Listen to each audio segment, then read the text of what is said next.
Hi, welcome to our channel of IGNOU audiobooks, Indira Gandhi National Open University, School of Health Sciences, SOHS, Bachelor's Degree Programs.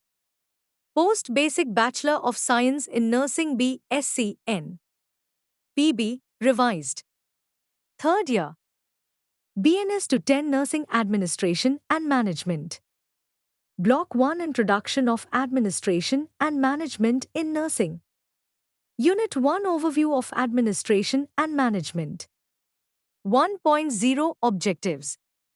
After studying this unit, you should be able to define administration and management, explain the scope and significance of administration, discuss the elements of administration, enumerate the levels of administration, describe the nature of administration, and identify the factors contributing to effective administration. 1.1 Introduction. During the course of your nursing career, as you have worked in various capacities, you must have come across varied situations in the hospital and community fields. In some situations, working as a nurse has been rewarding and has been a pleasure, work has been smooth, you could get the necessary equipment and supplies, the working atmosphere has been congenial and pleasant. Whereas in other situations, working has been a strain, a frustration, and the work atmosphere has been stifling. Have you ever wondered about why has it been so? We shall give you the answer. It is because of administration or management that existed in a particular institution.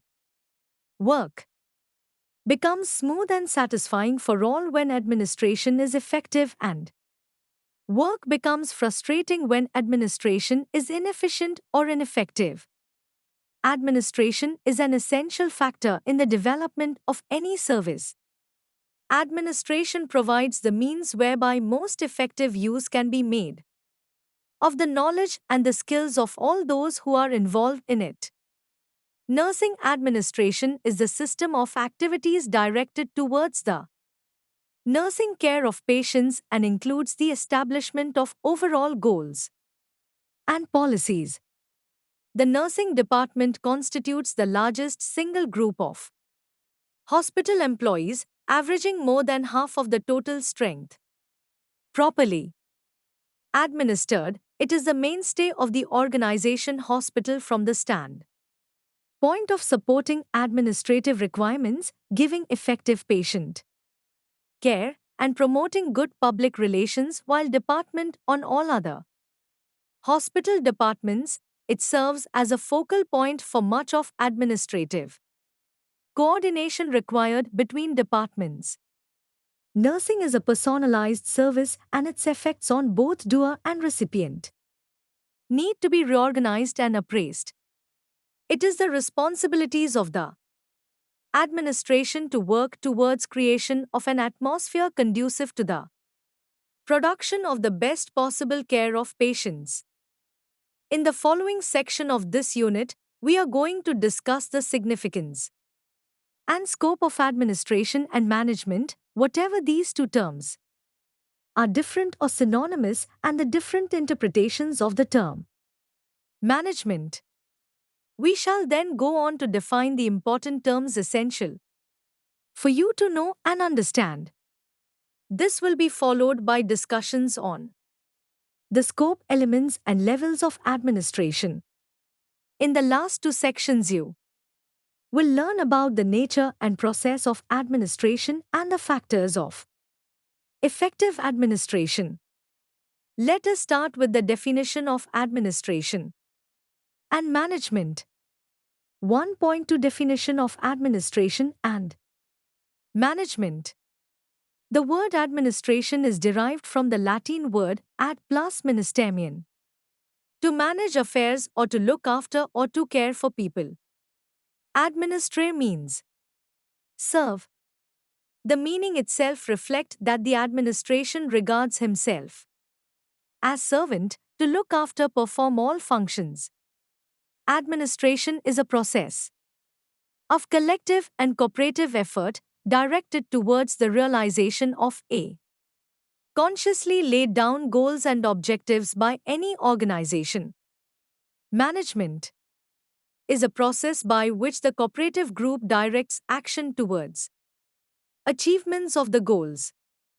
Achievements is a wider term encompassing activities like spelling out the policies and objectives, establishment of suitable organizational structure to conduct and promote an organized task, providing necessary resources for the realization of objectives. Management is primarily concerned with those operations leading an organization towards success within this broader framework set up by administration. Let us examine few definitions of administration and management. Administration. Administration is the activities of groups of people cooperating to accomplish common goals. Herbert A. Simon. Administration is an enabling process. It covers the whole art of carrying into effect in any policy, plan, or undertaking, whether conceived by government, public, or private agency. H. A. Goddard. Administration has to do with getting things done, with the accomplishment of defined objectives. Luther Gulick. Management. Management may be defined as the art of securing maximum results with a minimum of effort so as to secure maximum prosperity and happiness for both employer and employee and give the public the best possible service. John Mee. Management is principally the task of planning, coordinating, motivating, and controlling the efforts of others towards a specific objective. James Lunde. Management is a process which is involved with executing different interrelated activities within an organization for realizing the organizational objectives in accordance with the organizational plans and policies. Management is a discipline which has a systematized body of knowledge and requires skill and use of available decision-making tools. 1.3 Concept of Administration and Management. You have already learned the definitions of administration and management in Block 4 of the Community Health Nursing course. In discussing the concept of administration and management, you have to remember that although these two terms have been defined as separate terms earlier in course, both administration and management are processes. Both are also concerned with attainment of certain predetermined objectives. As the science of administration and management started developing, particularly after the Second World War, different viewpoints concerning these two terms emerged. Some management experts hold that these two are synonymous. Some others hold that these are two distinct terms. Besides, the term management is used in many different ways. We are discussing these viewpoints below to help you understand the essential meaning of these two terms. This understanding will also help you to participate as fruitful nurse administrator members in the health management team. Let us examine these thoughts under I. Administration and management considered as synonymous. 2. Administration and management considered as two distinct terms. I. Administration and management considered as synonymous. Those who view administration and management as synonymous consider the attempt to make a distinction between these two terms as misleading. This viewpoint holds that all administrators or managers perform the same managerial functions depending on the levels of management they belong to. In an organization, two sets of people, one designated as administrators and other as managers, are never required. What we find is that the top level Administrators or managers are engaged in performing the administrative functions, whereas the first level managers are involved in carrying out the executive functions. Here you find the introduction of another term, viz. Level. You also find mention of administrative functions and executive functions, implying thereby that there is a difference between these two functions. Thus, you find in this definition that even when administration and management are considered synonymous, there is a difference in the functions performed by the administrators and managers at the top level and those at the middle or second and the bottom or the first levels. 2. Administration and management considered as two distinct terms.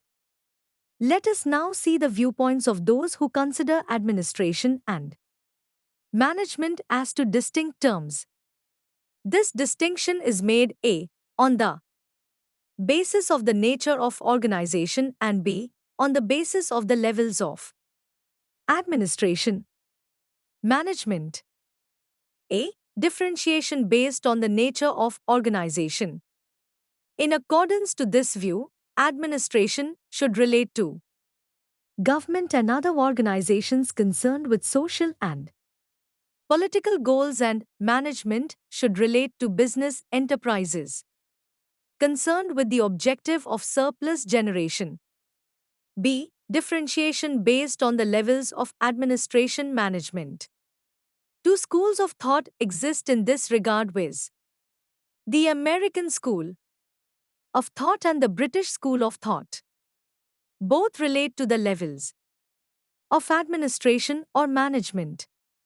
The American School of Thought holds administration as a broader concept, concerned with the thinking function within an organization, resting with the top-level administrators for determining objectives of the enterprise, making plans for the organization, and formulating organizational policies.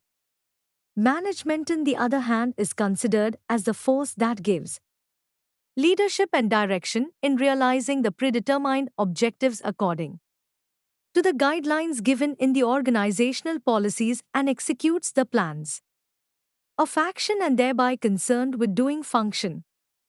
The British School of Thought, on the contrary, considers management as a wider concept concerned with the functions of the top-level managers and administration concerned with the executive functions of the lower level managers.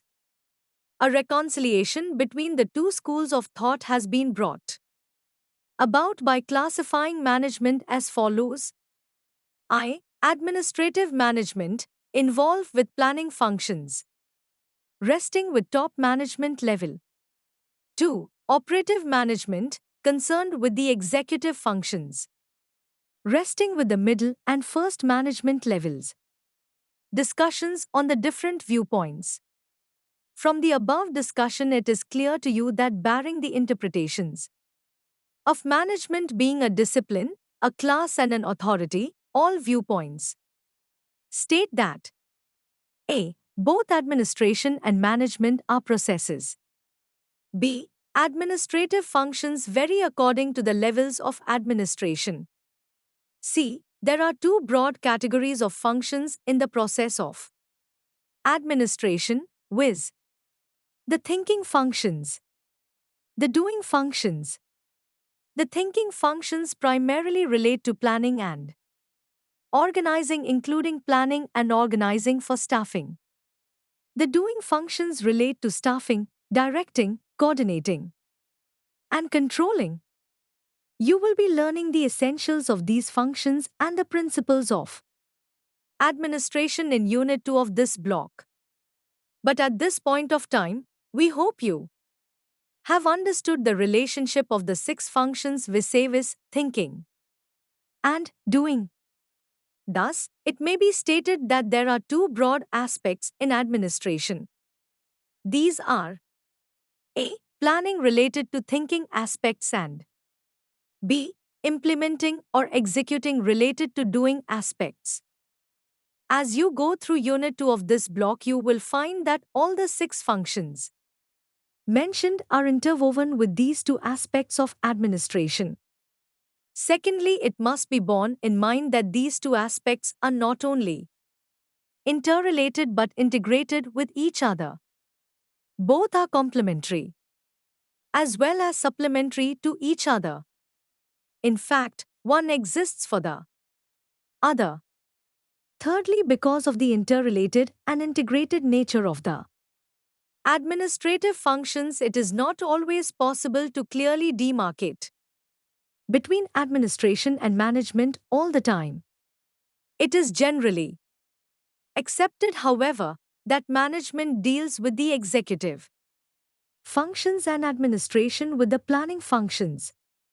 Since management is primarily concerned with implementation, you find frequent use of this term in our day-to-day dealings. Remember at the same time what we have said earlier. That is, the six functions are common to both administration and management. Inference. We thus see that administration and management both can basically be considered as a process which is undertaken to attain laid down objectives of an organization. While different schools of thoughts are there, as also different interpretations to the term management for all practical purposes, we can consider administration as administrative management involved with planning function carried out by top management and management as operative management concerned with executive function of the organization and undertaken by middle and first level management. 1.4 Significance and scope of administration. In this subunit, you will learn scope of administration and significance of administration. 1.4.1 Significance. Administration is the selection, provision and employment of resources for a purpose, the fulfillment of which is desirable and compulsory. Nursing. Administration is a coordinated system of activities which provides all of nursing care to patients and includes establishment of overall goals and policies. 1.4.2 Scope. Scope of administration is vast and almost limitless, covering an arena that is as varied as multifarious. Any organization, be it a business enterprise under the public or private sector, a government undertaking, an educational institution, a hospital, an association, a charitable organization, a social or service club, a trust, a government or non-government organization, a public library, a newspaper establishment, different departments within an organization in a community organization under a local body or municipality, has to be administered for giving direction at various levels and coordinating the human, material and financial resources for achieving its goals.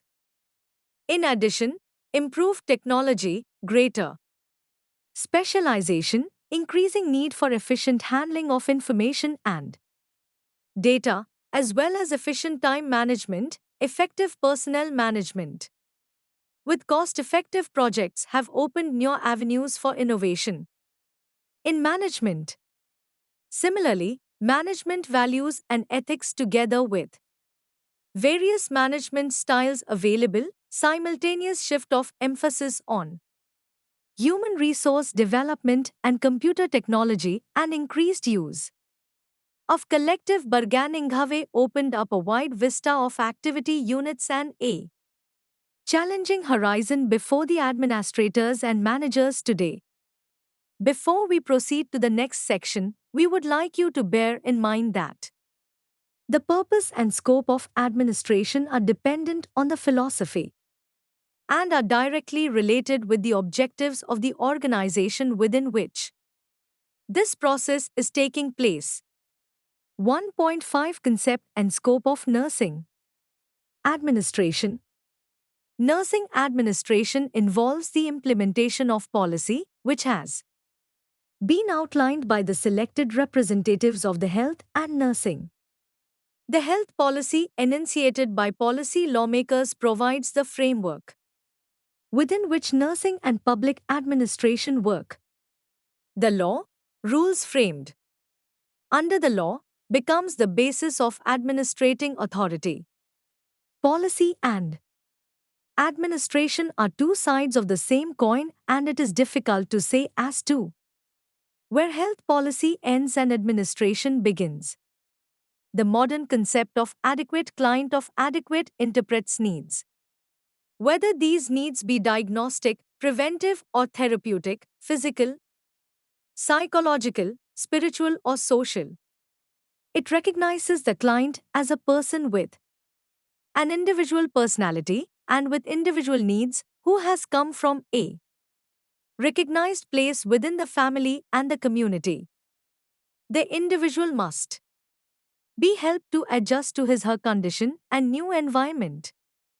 The ultimate objective of adequate client care is to return the individual to his family and community, restored to health and productive capacity.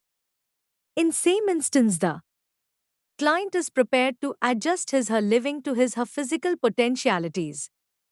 The broad-based social concept of total client care has many implications. For the nursing department, its activities, competencies, and attitude of the nursing staff. Nursing department is assigned the specific responsibility of providing for safe, adequate, and satisfying client care through the medium of quality nursing.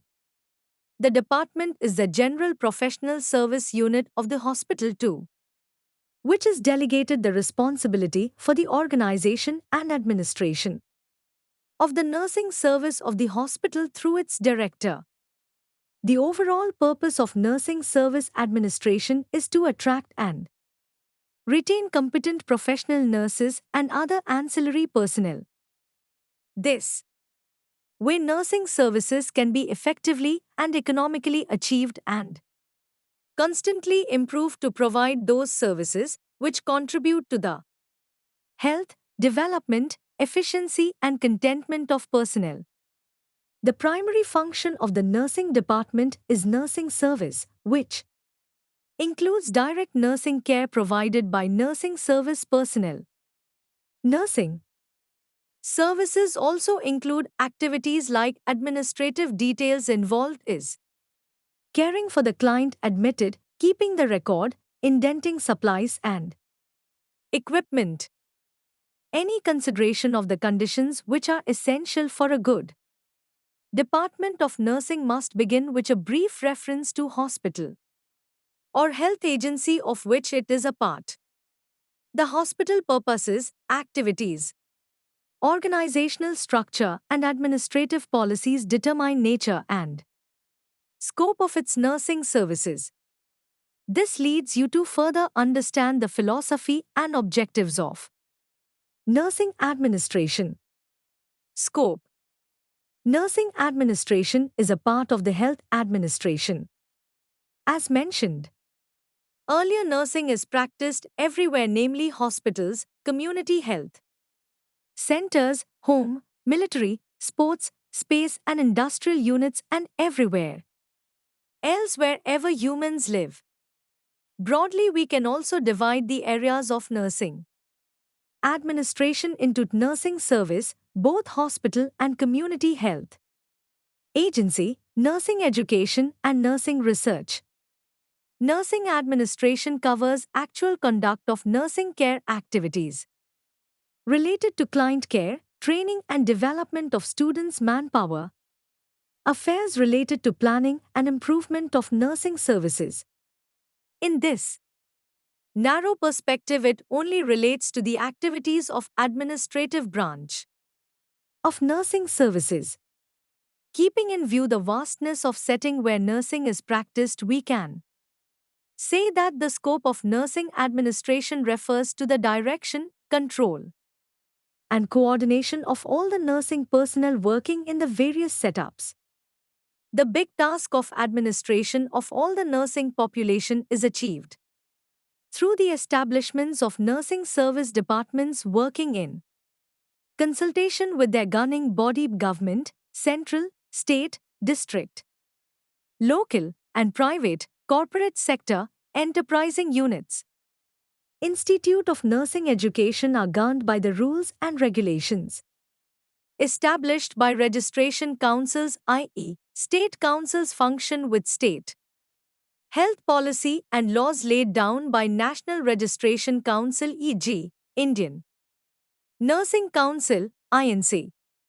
Scope of the nursing administration also encompasses the activities of the formally convened associations of nursing persons, e.g., state association, branches of nurses. The associations are also formed of special skilled groups of nurses like cardiac, neurology, obstetric, midwifery, pediatric, etc. The associations have a participative role in the overall administration of nursing services in any organization. Nursing administration also has scope within the realm of international health policies, as the nursing policies take into consideration the declarations made by agencies like World Health Organization, International Council of Nurses, ICN, American Nurses Association adopted into the local policy of nursing practice and education, for example, health for all through primary health care. Lastly, we can say that the scope of nursing administration is accepted in the spirit of interdependence, collaboration, association between the broad areas of practice, education, and research. As the definition of administration entails achievement of desired goal with the actions of group of people, then the scope of nursing administration lies in teamwork. Teamwork develops with networking together of professionals and non-professionals, where each one functions according to his ability but participates in achieving the goal of quality nursing care. Therefore, teamwork is necessary at all levels of administration. 1.6 Meaning of important terms. We have given some definitions in the course of our discussion in the previous sections. You need to learn the definitions of other important terms that we shall be using as we proceed with further discussions in the subsequent sections and subsections. We would, therefore, want you to learn these definitions presented below. Purpose means the reason for which an organization exists or is established, or the reason for which an activity is undertaken or a process is underway.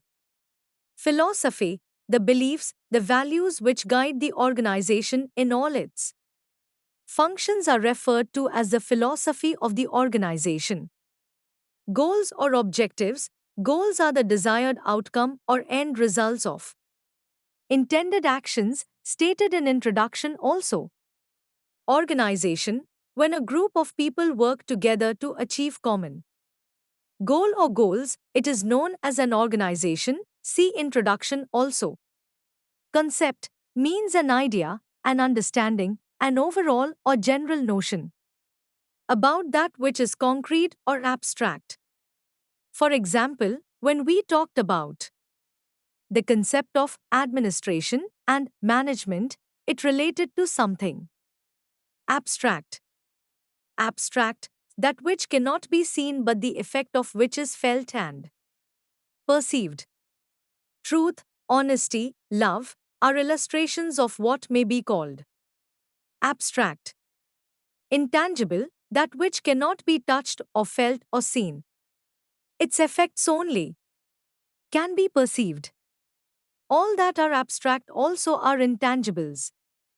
Thus, light, sound, electricity, love, truth, administration, and even concept are all examples of intangibles. Concrete, that which occupies space, which has a form and can be seen as opposed to abstract, is concrete. A bed is something concrete. Levels of management relate to tiers of management. One of the dictionary meanings of level is ascertaining difference in height. In an enterprise, this refers to the rank. Thus, the level of management denotes the tier or the rank a person in the role of an administrator or manager belongs to. 1.7 Elements of administration. Essentially, administration is a combination of purpose and the means of achievement of that purpose. It is both something to be accomplished, purpose, and the whole range of persons and activities required to bring the purpose to fruition. Nursing service administration is a complex of elements in interaction. It results in output of patients whose health is unavoidably deteriorating. Maintained or improved purpose through input of personnel and material. Resources used in an orderly process of nursing services, means of achieving the purpose. Fayol's described the 5 functions or elements of administration. These 5 elements then became recognized and referenced by others in the growing discourse about management. These 5 elements deal with planning, organizing, commanding, leading, coordinating, and controlling. Fayol's 5 elements, principles, functions, and duties are summarized below.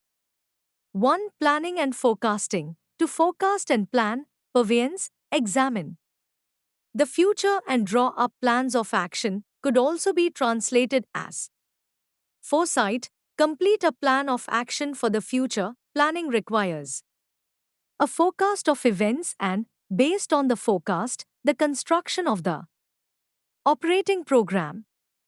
2. Organizing. To organize, build up the structure, material, and human of the undertaking. Fayol included both the design and staffing of the organization in this element, the structuring of activities, materials, and personnel for the accomplishing the assigned tasks.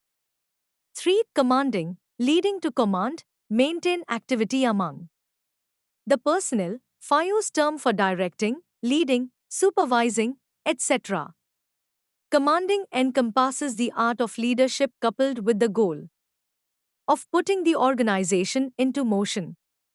4. Coordinating, to coordinate, bind together, unify and harmonize activity and effort, harmonizing the activities of the organization. Coordinating provides the unity and harmony needed to attain organizational goals. 5. Controlling, to control, see that everything occurs in conformity with policy and practice, seeing that everything occurs in conformity with established rule and expressed command, checking on performance. To identify and make corrections if necessary, entails seeing that everything is done in accord with the adopted plan. What we observe that the functions of management as found today are essentially the same functions first identified by Fayol. Brief summary of today's management functions. A. Create your vision, purpose. B. Establish your values, principles. C. Create your competitive advantage and define your strategy. D. Lead. E. Develop, grow, and improve your people. F. Design, build and structure an organization that can operate and change in today's hectic competitive environment. G. Fayol's coordinating function. Note, please refer research article Fayol's mechanistic to today's Organic Functions of Management by Daniel E. McNamara, University of St. Thomas, published in American Journal of Business Education. January-February 2009, Volume 2, Number 1 USA. 1.8 Levels of Administration. You have come across the term levels of administration in our discussion on concept. You have also seen now that administration encompasses vast areas and work fields. This of necessity will require administration at different tiers, which are termed as administrative or managerial levels. We usually refer them as management levels. These are top management level, middle management level, first management or operating management level. The supervisory management level also refers to the first level of management. Different skills are required for managers belonging to various levels, which will be discussed subsequently. To illustrate the levels of management, we shall take the example of a medical college hospital with an attached nurses training school, NTS. The principal of the medical college and the superintendent of the hospital are at the top level of management, the nursing superintendent, the principal. Nursing tutor, when she is in charge of the NTS, the hospital secretary, the heads of the departments in medical college belong to the middle level of management, the tutors in the school, the lecturers in medical college, the ward sisters in the hospital are first level or supervisory level managers. The pyramid given on next page shows these levels. Now the administration and managers belonging to these levels require to have various skills which are discussed below. Skills required for administrators and managers fall into three main categories which are termed as I. Intellectual skills, 2. Human skills, 3. Technical skills. Intellectual skills will include the thinking skills, both critical and analytical. Conceptual skills, ability to formulate concepts, and decision-making skills. Human skills are the skills concerned with effective communication, empathy, understanding, building a harmonious interpersonal relationship, developing the potentials of each member of the organization according to individual capabilities, and motivation with objectivities. Technical skills are concerned with dexterity, professional skills, and expertise. Clinical examination of patients, biochemical examinations, administration of injections, etc. are illustrations of technical skills. A skill mix is required for all levels of managers, the top level managers requiring more of intellectual skills and the middle and supervisory or first level managers needing more human skills. In addition, the first level managers require technical skills in abundance. The diagram below shows the skill mix required at these levels. 1.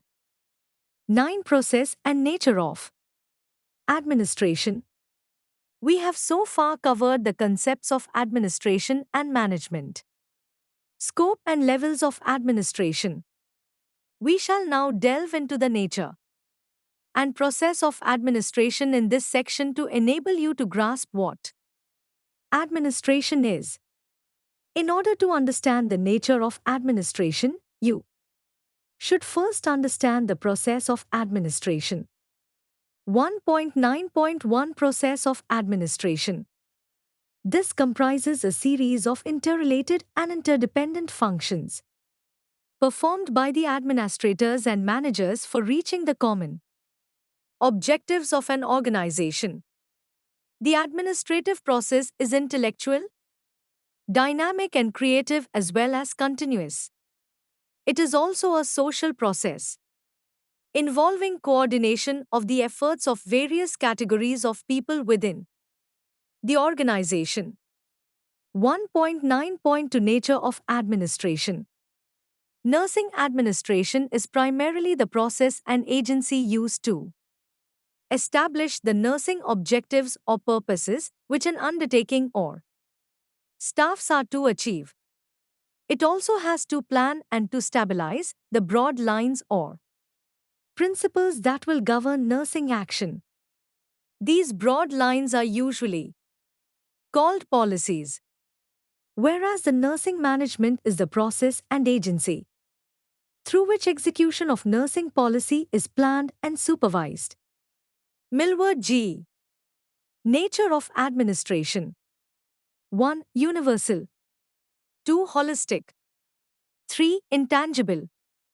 4. Continuous and process. 5. Based on objectives. 6. Social and human. 7. Dynamic. 8. Creative and innovative. It is related to the process of administration since nature is inherent in the essential features of the process. In other words, we can say that nature draws its tenets from the essential features of the administrative process. Let us examine the nature of administrative now. The nature of administration is I. Universal and holistic. Administration is universal irrespective of the nature of the organization and objectives of the organization. Because, whatever be the nature and objectives of the organization, administration is concerned with realizing the objectives through planning, organizing, staffing, directing, and controlling. Take the example of a hospital or a school. Rendering quality patient care services is the main objective of a hospital, whereas development of the students in the right direction is the chief goal of a school. But irrespective of the goals, the process of administration remains common for both these organizations. Hence, its nature is universal. Holistic, the process of administration embraces the organization and its functions in entirely. Consider if the hospital in which you are working takes into account only the planning aspects without bothering to see to the organizing, staffing, or directing or the controlling aspects, what would be resultant effects? The entire process is therefore integrative, which is carried out through a network of concurrent and sequential activities having various ingredients. 2. Intangible. Administration is abstract, it cannot be seen, but its effect can be felt. If you recall, we have in the introduction briefly discussed this aspect of intangibility as your feeling, as your experience. The nature of administration is thus intangible. 3. Continuous and ongoing. Administration continues in an organization. If it stops its functions, chaos will result in the organization. The cycle of administration goes on continuously. 4. Goal-oriented. Administration always is striving to obtain the laid down goals or objectives of an organization. The very existence of administration is for this purpose. Along with its goal-orientedness, administration also acts as a coordinating or blending force. The administrative process coordinates or blends the efforts or the different categories of organizational members through appropriate direction, sequencing of interrelated activities, and coordination of the physical, material, and financial resources, economizing on time, energy as well as materials for attainment of the organizational objectives goals. We, social and human, the administrative process basically handles different groups of people who belong to the organization. It strives to motivate the people for the organization, sees to maintenance of good interpersonal relationship, job satisfaction. This is essentially social and requires human skills. 6. Dynamic. Administration has the elements of flexibility and adaptability and adjustability rising to the needs and demands of different situations. Hence, administration cannot remain as static. 7. Creative or innovative. To be effective, the administrative process gets away from stereotypes with the availability of various management tools as a result of technological advancements and also different Management styles available, administration provides innovation, offers creative ideas to its organizational teams. 1.9.3 Important features of the administrative process. You will find the essential interrelationship between the important features and nature of administration, as both these are inherent in the administrative process. Thus, the important features like its nature are goal orientation. The entire process is for realizing the goals or objectives of an enterprise. 2. Depicts the nature of job. The process determines the nature of job to be carried out by managers in order to fulfill the predetermined goals of the organization. 3. Continuity. The process is ongoing and continuous as the very nature of administration is so, which you have seen in the previous paragraphs. 4. Existence of sequence in management functions. We have seen earlier that the nature of administration demands this element of interrelationship and sequence of managerial functions. To explain this feature of sequence, we take an example from management in a nursing students' hostel. Maintenance of student mental health and morale is one of the predetermined objectives here. Planning, which is the first function, has been done for fulfilling this objective, which entails decisions on the following: number of visitors to be allowed per student, days when the visitors may come to visit them, time for visiting hours, waiting place for student visitors, arrangement for unforeseen emergencies for the visitors if and when such situations arise. Next function is organizing, in which you have to estimate the number of persons and other equipment required. The function which follows organizing is staffing, where you recruit the staff and assign them to carry out this responsibility. Next function will be to convene a meeting of concerned persons, including student representatives, and issue necessary directives. Circular for this, which covers the function, will be ensure that the schedule of visiting days, hours, number of visitors, etc. are adhered to, which refer to the function of controlling. You find now that all the functions are interrelated and follow one another or a sequence. Interrelationship. All administrative functions are interrelated. None of these functions take place in isolation or in parts. In other words, one administrative function becomes meaningful in relation to another administrative function. Administration is an integrative process consisting of different functions, each of which may be considered as a subprocess. The administrative functions include planning, organizing, staffing, directing, coordinating, and controlling. 6. Applicability of one function to another.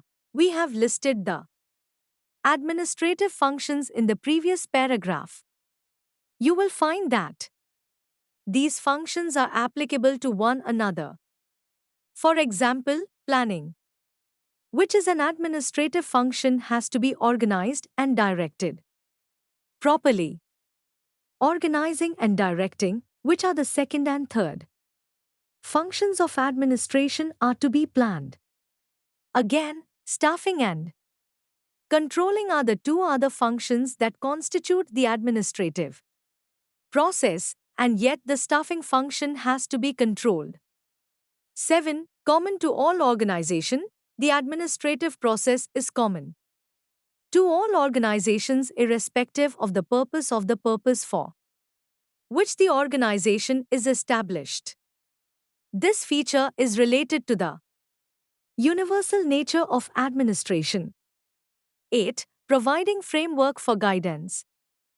This process serves as an effective framework for observing the intricacies and complexities of the process and offers an opportunity to the students and practitioners of management and administration to evolve newer guidelines for better administration. At this point, let us just briefly recapitulate what we have covered in this section so far. We have talked about the important features of administration and the nature of administration and their interrelationship. In the foregoing paragraphs, we have outlined the nature and important features of the administrative process vis-a-vis its functions, the interdependence and the interrelationship between these functions have also been briefly explained. 1.10 Effective administration and management. From our previous discussion, you have understood that the primary need for any organization is to achieve its objectives in a desired manner, for which administration has to be effective.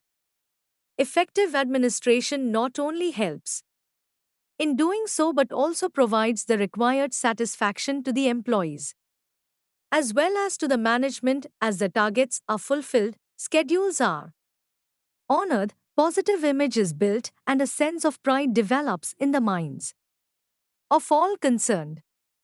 There are certain requisites or factors which contribute to effective administration. These are knowledge inputs. The administrator must have the knowledge of the work of his/her subordinates as well as other equipment machine, and also the relevant procedures, regulations that are to be followed. He/she must provide them the basic inputs and not only provide, but practice them himself/herself. This will enable him/her to be an effective leader, and planning and controlling of work will be more effective. 2. Knowledge of organizational policies and rules. The administrator supervisor must be familiar with the rules, policies of the organization, and he/she must also know about his/her authority and responsibility. He/she also must acquaint himself/herself with the principles of management, functions of management, and apply these acquired qualities in day-to-day administration. 3. Leadership skill. An administrator must be a good leader. There is no escape from this fact. Building subordinates, promoting harmonious relationships among them, constant counseling, encouraging and motivating them to do work in a better way, maintaining personal rapport with them are some of the qualities of a good leader. She should stand tall among others and must command respect from the subordinates. It is once again emphasized that one must first practice and then preach, or do it both simultaneously. Any official or subordinate wants to see a hero in his/her leader, and any lack of the above qualities will bring down this hero worship, which will affect the work considerably. 4. Communication skill. An administrator should be a good listener and a good communicator in general. Why is this so important? Because to understand the views, share thoughts with others, it is very important to listen to others. It is also important to tell the subordinates in clear terms as to what an administrator expects out of him/her. Now this communication can be effective only when it is communicated to the others clearly so that the subordinates can understand the same properly and take appropriate action accordingly. Issuing 01 orders, writing letter, preparing notes are all a part of communication. Taking on the telephone instructions, the better will be the communication, providing the ground for an effective administration. The communication skill should be utilized for both downward and upward communication.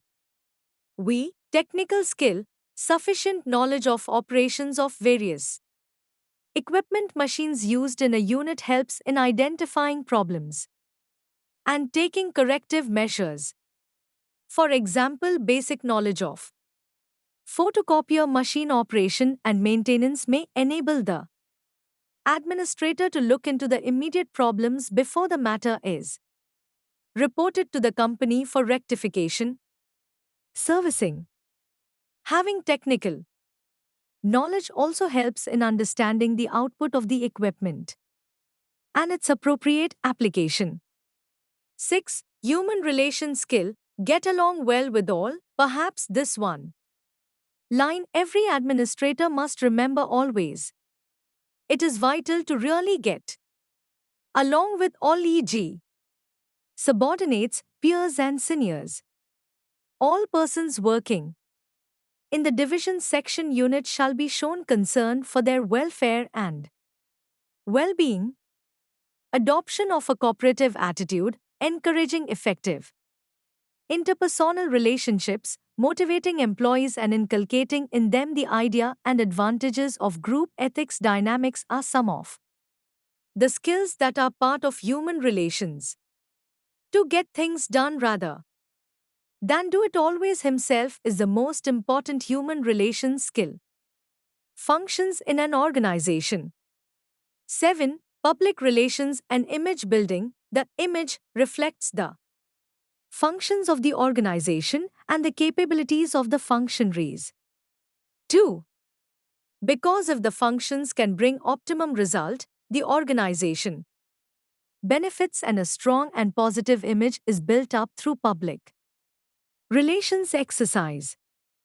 Public relations also help in developing trust and cooperation. In addition to this favorable image building exercise, public relations can make or mar the impression of a visitor or general public clientele in a hospital or students in an educational institution or consumers undertaken by any organization with all its strength. 8. Development of systems and routines. Once a unit is established, it becomes imperative to establish certain systems and routine for administering a unit. This process involves manpower planning, recruitment, appointment and placement of officials. Each individual should have to responsibilities and he/she should function within the parameters of these systems and procedures. 9. Safeguarding the assets of the establishment. It is not enough to acquire the building, furniture, office equipment, monitors, etc. But it is also important to safeguard these items. Thus, a proper maintenance procedure has to be evolved for safeguarding them. There should be a proper accounting and indexing procedure for materials coming in going out so that nothing is lost and everything is safeguarded. Procedures of writing off any loss, if necessary, may also have to be devised. It is not enough to simply buy them but to properly deploy them, monitor their use and maintain them. Records towards the same have to be kept updated and also its best possible use shall have to be maintained by the administration. Kiss smiley management of personnel. This item should form a part of the primary function of any administration because it is this area around which the entire administration revolves. The personnel alone in an organization help in gains and losses, and these human beings only either help in achieving the objectives of the organization or hinder their achievement. One can thus understand the importance of this function without batting an eyelid. Management of personnel is concerned with proper utilization of manpower. Personnel management includes planning, recruiting, training and developing, organizing and controlling the officials in such a way that the enterprise may make the optimum utilization of their services. You shall learn more in depth about personnel management in Block 3. Unit 1. 11. Practice of participative management. Participative management is a method of institutional direction that is characterized by the distribution of responsibility and authority throughout all layers of organizational hierarchy. Participation requires the understanding and support of many levels of people in the organization.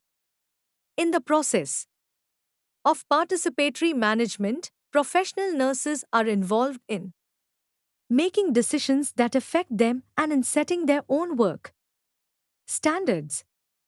Participative management leads to high productivity in an organization. The setting up of the joint consultative machinery by the government of India and the ministries and subordinate and attached offices to the level of departmental council and office council speaks for this participative management. In this type of arrangement, both the workers and management thrash out their problems across the table. Both the parties are able to express their views explicitly, suggest and discuss working methods freely. 12. Proper instruction and enforcement of rules and regulations. The administrator must be decisive and should be able to cope with all kinds of situation. Any delay on the part of him/her to enforce rules and regulations shall reflect badly on him/her and effectiveness will be reduced to a large extent. Providing clear instruction, interpreting rules in a proper way and enforcing them without any prejudice or choice is essential. 13. Result-orientedness. A good administrator or manager must be effective. This means he/she should be result-oriented and shall be able to perform and produce results within the time schedule and in a cost-effective manner. 14. Development of capable workforce. A good administrator must be able to cultivate and develop a second line of leadership in the organization. Capable and able persons should be encouraged to more responsibilities and make decisions so that they can take up supervisory jobs in the future. Tapping of potential persons and providing them with guidance shall be expected of an administrator. He/she should be in a position to develop a situation of such nature that in his/her absence the work shall not come to a standstill but continue without any break or problem. This will also be a reflection of him/her as a good administrator or otherwise. 1.11 Principles of management. Principles may be considered as widely accepted statements which are found to be true and reflective of life situations. Principles are also based on observations and verification by scientists and professionals. Principles, in other words, are those factors which serve as certain criteria in the administrative and management process.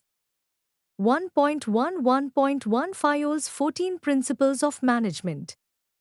Henry Fayol, also known as the father of modern management theory, gave a new perception of the concept of management.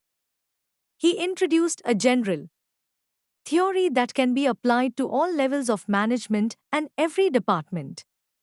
The Fayol theory is practiced by the managers to organize and regulate the internal activities of an organization. He concentrated on accomplishing managerial efficiency. The 14 principles of management created by Henry Fayol are explained below. 1. Division of work. Henry believed that segregating work in the workforce amongst the worker will enhance the quality of the product. Similarly, he also concluded that the division of work improves the productivity, efficiency, accuracy, and speed of the workers. This principle is appropriate for both the managerial as well as a technical work level. This principle of Fayol tells us that as far as possible the whole work should be divided into different parts and each individual should be assigned only one part of the work according to his ability and taste, rather than giving the whole work to one person. When a particular individual performs the same job repeatedly, he will become an expert in doing that particular part of the whole job. Consequently, the benefits of specialization will become available. The division of work principle declares that staffs function better when assigned tasks according to their specialties. 2. Authority and responsibility. These are the two key aspects of management. Authority facilitates the management to work efficiently, and responsibility makes them responsible for the work done under their guidance or leadership. It means that when a particular individual is given a particular work and he is made responsible for the results, this can be possible only when he is given sufficient authority to discharge his responsibility. According to this principle, authority and responsibility should go hand in hand. It is not proper to make a person responsible for any work in the absence of authority. In the words of Fayol, the result of authority is responsibility. It is the natural result of authority and essentially another aspect of authority. And whenever authority is used, responsibility are automatically born. 3. Discipline. Discipline is essential for any successful work performance. Fayol considers discipline to mean obedience, respect for authority, and observance of established rules. The discipline principle supports strict and clearly defined rules and regulations in the workplace to ensure professional employee behavior and order. Discipline can be established by providing good supervision at all levels, clearly explaining the rules, and implementing a system of reward and punishment. A manager can present a good example to his subordinates by disciplining himself. 4. Unity of command. This means an employee should have only one boss and follow his command. If an employee has to follow more than one boss, there begins a conflict of interest and can create confusion.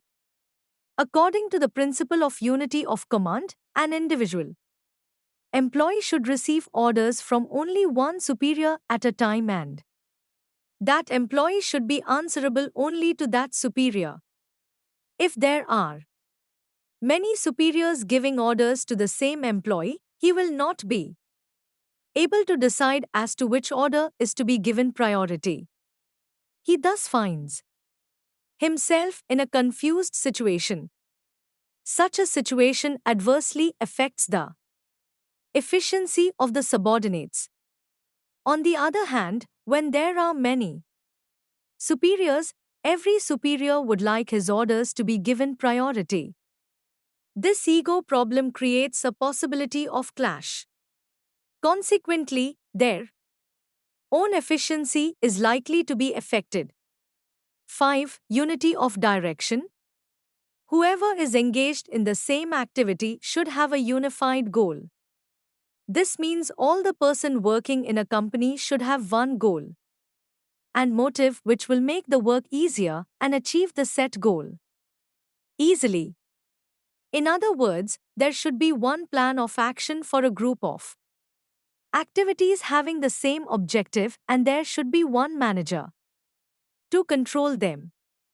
Unity of command means that there should be only one manager at a time to give command to an employee, while the unity of direction means that there should be only one manager exercising control over all the activities having the same objective. In this connection, Fayol feels that for the efficient running of an organization, the unity of direction is important, while the unity of command is important to enhance the efficiency of the employees. 6. Subordination of individual interest. This indicates a company should work towards the interest of a company rather than personal interest. Be subordinate to the purposes of an organization. This refers to the whole chain of command in a company. The subordination of individual interest to general interest principle declares that the interests and objectives of the organization take priority over the interests of any employee, management staff, or any group. 7. Remuneration. This plays an important role in motivating the workers of a company. Remuneration can be monetary or non-monetary. However, it should be according to an individual's efforts they have made. The remuneration of personnel principle deems that both staff and management salary should be fairly earned, justifiable, and no party should be deceived. Fayol is of the opinion that the employees should get a fair remuneration so that the employees and the owners find equal amount of satisfaction. It is the duty of the manager to ensure that employees are being paid remuneration according to their work. If, however, they are not paid properly for their work, they will not do their work with perfect dedication, honesty, and capacity. As a result, the organization shall have to face failure. Proper remuneration depends on some factors like the cost of living, demand of labor, and their ability. Fayol feels that in order to motivate the employees, apart from general remuneration, they should be given some monetary and non-monetary incentives. 8. Centralization. In any company, the management or any authority responsible for the decision-making process should be neutral. However, this depends on the size of an organization. Henry Fayol stressed on the point that there should be a balance between the hierarchy and division of power. The centralization principle advocates that managerial decision making should be centralized with orders being delivered from top level management to the middle management, where the orders are arranged and then clarified for the line staff to execute. According to this principle, the superiors should adopt effective centralization instead of complete centralization and complete decentralization. By effective centralization, Fayol does not mean that authority should be completely centralized. However, the superiors should keep the authority of taking important decisions in their own hands, while the authority to take daily decisions and decisions of less importance should be delegated to the subordinates. 9. Scalar chain. Fayol on this principle highlights that the hierarchy steps should be from the top to the lowest. This is necessary so that every employee knows their immediate senior. Also, they should be able to contact any if needed. Scalar chain, line of authority with peer-level communication. The scalar chain principle contends that communication within the organization should only be one uninterrupted vertical flow of communication, and any other type of communication should only occur in times of emergencies and when approved by a manager. It refers to a formal line of authority which moves from highest to the lowest ranks in a straight line, and according to Fayol's opinion, this chain must be followed in a strict manner. It means each communication must move from top to bottom and vice versa in a straight line. The important condition here is that no step, post, should be overlooked during communication. 10. Order. A company should maintain a well-defined work order to have a favorable work culture. The positive atmosphere in the workplace will boost more positive productivity. According to the principle of Order: a right person should be placed at the right job and a right thing should be placed at the right place. According to Fayol, every enterprise should have two different orders: material order for physical resources and social order for human resources. Keeping the physical resources in order means that a proper place for everything and everything in its right place. Similarly, keeping the human resources in order means a place for everyone and everyone in his appointed place. Maintaining these two orders properly will ensure that everybody knows his workplace, what he is to do, and from where he would get his required material. Consequently, all the available resources in the organization will be utilized properly. 11. Equity. All employees should be treated equally and respectfully. It's the responsibility of a manager that no employees face discrimination. The equity principle proclaims that managers should be fair and impartial to their staff, but the relationship should still be in compliance with the principle of subordination of individual interest to general. 12. Stability. An employee delivers the best if they feel secure in their job. It is the duty of the management to offer job security to their employees. The stability of tenure of personnel principle states that management should employ the right staff and properly train them in hopes of retaining their employment for a long time and benefiting the organization through experience and expertise. Fayol thinks that instability in the tenure of employees is a cause of poor management and results. High rate of labor turnover will result in increased expenses because of selecting them time and again and giving them training afresh. 13. Initiative. The management should support and encourage the employees to take initiatives in an organization. It will help them to increase their interest and make them worth. The initiative principle refers to the management and their creativity and their ability to implement them within the organization to ensure growth and success in the organization. Initiative means the capacity to work while expressing one's thoughts. According to Fayol, it is the duty of the manager to encourage the feeling of initiative among his employees for doing some work or taking some decision, but within the limits of authority and discipline. It will be possible only when the manager will welcome the thoughts of his/her subordinates. By doing so, the subordinates will present new and useful ideas time and again, and gradually they will become an integral part of the organization. In order to make this process a success, a manager will have to abandon his false sense of prestige. 14. Esprit de corps. It is the responsibility of the management to motivate their employees and be supportive of each other regularly.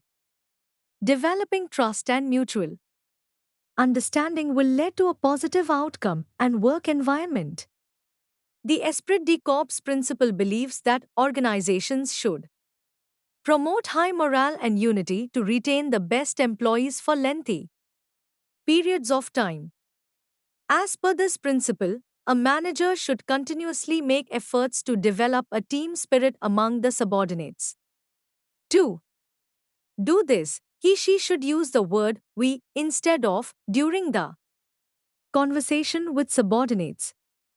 These 14 principles of management are used to manage an organization and are beneficial for prediction, planning, decision-making, organization and process management, control and coordination. 1.2 Summary. In this unit, we have discussed about the concept and definitions of administration and management together with its nature and scope. Before we went to the discussion on scope and significance, we acquainted you with the definitions of important terms essential for you to learn. We then acquainted you briefly with the nature and process of administration, which were followed by an outline on the levels of management. We mentioned the six interrelated and interdependent functions of administration and management, which are also considered as sub-processes and elements of administration, which will be discussed with illustration from the nursing field in Unit 2 of this block. The last section covered the essential factors of effective administration. In this unit, we have given you a broad outline of administration and management, its purpose and scope, nature, process, and requisites of effective administration. What about a brief summing up in an unconventional manner? To break the monotony of heavy reading all through? Imagine for a moment. Administration has acquired a voice to talk to you and says, I am administration, I am administrator. I am a concept, I am a process. I am intangible as, I am abstract. I am universal, I am ongoing, I am goal-oriented, that is my nature. My process has two facets: administrative management and operative management, and I am compulsory, I am unavoidable. If you throw me out of disgust, chaos will result, as I am there to realize organizational goals. I have many a splendor demonstrated through my interrelated functions and principles, which you will know in Unit 2. Planning, organizing, staffing, directing, coordinating, and controlling are they termed. Budgeting we have not discussed here as it has a separate section. Reporting too has been discussed under subsection 2.8 and has not been discussed here. Together, they form what you will be learning. My principles which you have learned in this Unit 2 are 14, unity of command, equity, esprit de corps, division of work, authority, responsibility and accountability being crucial among them. My scope is vast, my approaches are many, I am with you wherever you are. Thank you, subscribe to our channel for more updates, and we will see you with the next chapter.